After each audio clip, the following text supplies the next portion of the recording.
Boa tarde, meu nome é Adriane. Eu estou aqui hoje com a minha colega Jennifer. Nós queremos primeiro agradecer a oportunidade dessa fala. Nós duas consideramos que estamos no início da nossa trajetória de estudos, né, da PHC, e o simpósio é uma oportunidade de aprender com os textos, com as falas e com as perguntas. Então, começando, né, a nossa apresentação, o título do nosso texto é a clínica histórico-cultural na contramão de uma praxis deslocada da realidade concreta, e a nossa intenção no texto foi pensar a relação entre a praxis e a realidade, enquanto psicólogas clínicas que somos e que atuam a partir da psicologia histórico-cultural. Como a gente imaginou que os nossos colegas possivelmente iriam trazer alguns conceitos mais específicos, a gente vai trazer uma visão mais geral. Então, fazendo assim uma breve introdução, desde o texto, né, do significado histórico da crise da psicologia, o Vygotsky alertava e colocava ênfase na necessidade da psicologia que se constituía como ciência na sua época, de superar as dicotomias postuladas por cada abordagem, né, em seus conflitos de interesse e compreensão, para colocar foco a construção de uma psicologia geral que teria como base a formação social do psiquismo. Pensando nisso, né, a partir do método materialista histórico-dialético, a gente entende o desenvolvimento dentro da dialética singular, particular e universal, ou seja, né, a consciência humana como produto do desenvolvimento psíquico, histórico, cultural. E nesse processo, a gente tem que abstrair, isolar, generalizar e analisar todos os objetos, né, do real, para produzir primeiro a consciência de um mundo externo, né, e objetivo, para depois um mundo interno e subjetivo. E nós não partimos de um marco zero, né, do desenvolvimento, nós nos desenvolvemos a partir daquilo que já foi obtido pela humanidade, e tudo isso é atravessado por condições contraditórias, né, pela cultura e principalmente pela forma que se organiza o trabalho e as relações de produção, uma vez que a gente que a nossa consciência, né, humana é determinada pelo social e não o contrário. E aí, dando continuidade com a fala da Adriane, pensando nessas contradições e nessa realidade concreta, é importante que a gente pense, né, nas particularidades em que a sociedade brasileira vai se formando historicamente. Até mesmo porque o desenvolvimento dos sujeitos acontece nessa unidade dialética objetivo-subjetivo. Então, cada sociedade, com a sua caracterização histórica e social, ela vai produzir um tipo de sujeito, né? Então, a sociedade brasileira ela se constrói com bases exploratórias, desiguais, criadas desde a colonização, o processo de escravidão, o capitalismo dependente e o neoliberalismo.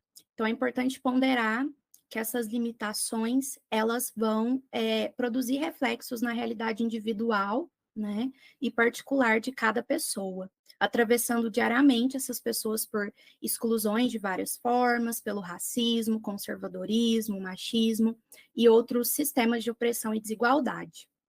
Além disso, um fenômeno que vem para poder sedimentar mesmo, reforçar esses processos, é a alienação, né? Desde a produção até o produto final do trabalho e também no mascaramento das opressões por meio da individualização, da naturalização dessas desigualdades. E aí a gente quis trazer, então, né, um recorte, assim, para pensar, trazer inquietações e reflexões para quem está aqui assistindo, sobre a realidade brasileira, né, com relação ao trabalho, às condições de vida, e de onde vem, então, todos esses reflexos que nós estamos falando da realidade concreta. Sabemos que não são casos isolados, né, mas nós quisemos trazer para poder pensar.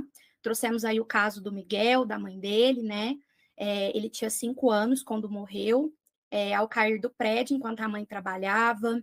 Caso do Yuri, né, que me marcou muito desde quando visualizei pela primeira vez, que também não é um caso isolado, um entregador que morreu trabalhando, né, e depois teve a sua conta desativada por má conduta.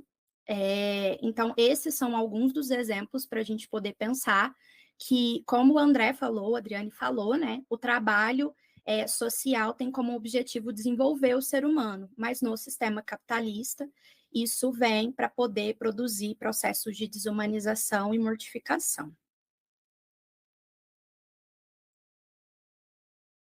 Então, a partir, né, dessas imagens,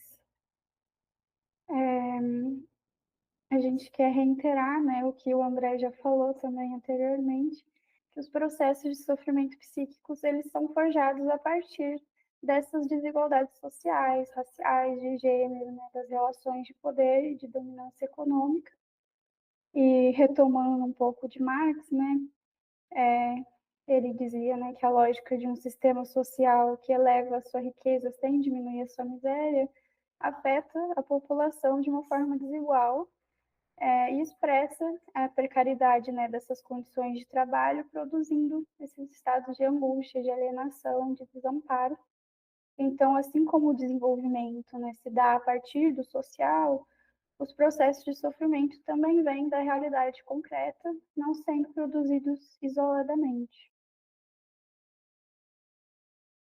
E agora, entrando, né, no nosso tema mais específico, a gente vai trazer algumas reflexões e contradições, né, sobre a nossa prática clínica. Então, quem são, né, as pessoas que chegam para a gente na clínica e também a favor de quem e para que a psicologia age? Então, a gente tem uma grande maioria de pessoas no Brasil que não tem acesso à clínica particular. E para visualizar isso, né, só a gente fazer uma relação entre o custo de vida e o salário mínimo. Então, a maior parte das pessoas pobres e trabalhadoras não chegam para nós, não tem condições de acesso.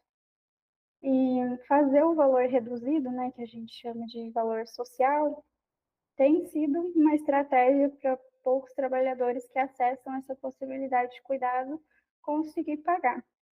Porém, a clínica não dá conta, né, da realidade e por isso a importância também, né, do SUS, de uma proposta coletiva de saúde.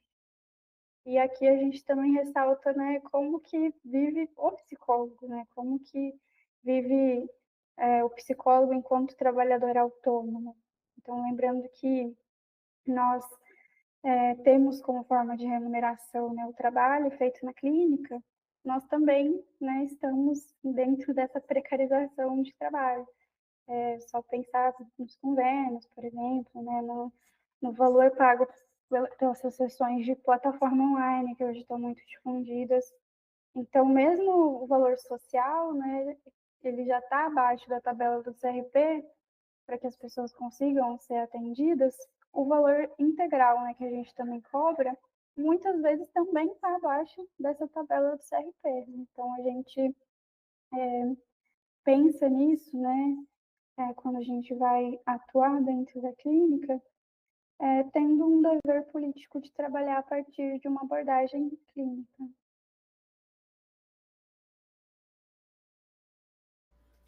E aí, pensando nos trabalhadores que acessam a clínica, como não perder de vista a realidade concreta. E foi muito bom que os blocos foram divididos dessa forma, né? Porque o texto do André, né? E com certeza o Bruno, na fala dele, também vão considerar essas questões da prática clínica. E o que a gente quer abordar nesse momento é que uma proposta de psicologia que não seja individualizante, ou seja, que esteja numa conformidade mesmo com a psicologia histórico-cultural, enquanto uma abordagem, né, que parte do materialismo histórico dialético, nós não estamos falando de desconsiderar a proposta de atendimento individual, que é uma possibilidade que existe hoje.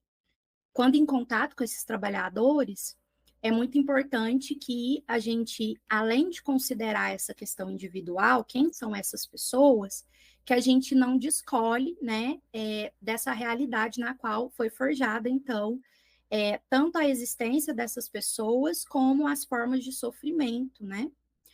E pode mudar, por favor, Adriane?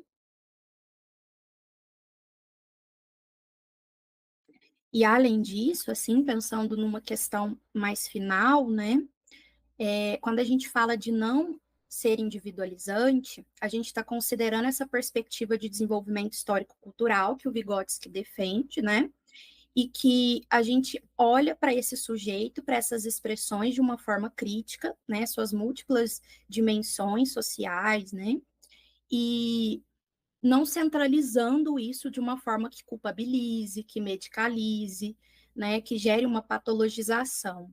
Então, portanto, todas as nossas intervenções, elas devem considerar essa forma de compreensão sobre o sujeito. E aí, a gente, né, conversando também, eu e a Adriane, nós chegamos a uma ideia de que não daria para entrar em intervenções práticas no nosso texto, né? Mas tem muitos trabalhos que a gente indica, como, por exemplo, da Elisa Aita, do Janailson Clarindo, e muitos outros, que podem trazer uma proposta interventiva. E o nosso objetivo, então, central foi tentar defender uma prática clínica que não seja deslocada dessa realidade concreta que a gente vive no Brasil. Era isso. A gente agradece a oportunidade.